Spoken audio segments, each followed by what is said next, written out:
जालन्यातील दरेगावमध्ये मतदारांची नावे मतदान यादीतून वगळली. मतदार झाले संतप्त. 40 ते 50 जणांची नावे मतदान यादीतून वगळून परप्रांतीय कामगारांची नावे यादीत घुसवली. महिला काँग्रेस जिल्हाध्यक्षा नंदा पवार यांचा आरोप. जालन्यातील दरेगाव येथील मतदारांची नावं मतदान यादीतून वगळल्याचा आरोप गावकऱ्यांनी केलाय. मतदान यादीतून ही नावं उडवण्यात आली आहे. शिवाय गावातील मतदान यादीत जालना औद्योगिक वसाहतीत काम करणाऱ्या परप्रांतीय कामगारांची नावं घुसवण्यात आल्याचा आरोप महिला काँग्रेसच्या जिल्हाध्यक्षा नंदा पवार यांनी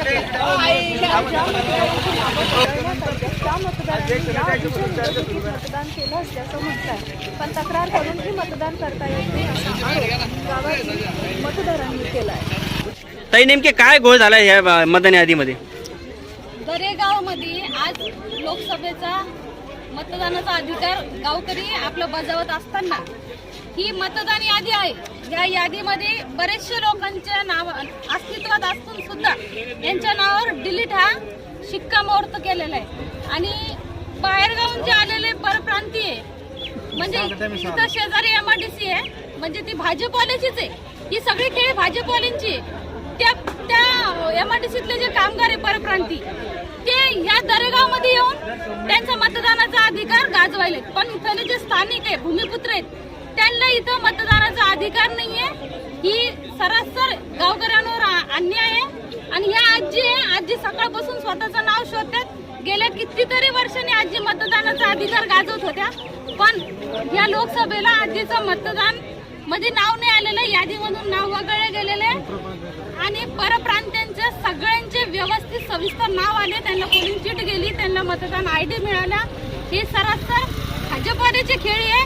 आणि भाजपवाल्यांना भीती होती की आम्ही ह्या वेळेस निवडून येणार नाही, म्हणून त्यांनी अगोदरच 2 महिना अगोदरच कमीत कमी इथं 2,500 लोकांची नोंद केलेली. असं शंकरनगर, भाग्यनगर आणि भवानीनगर, चंदनझिरा अशा कितीतरी एरियामध्ये परप्रांतींची नोंद झालेली आहे.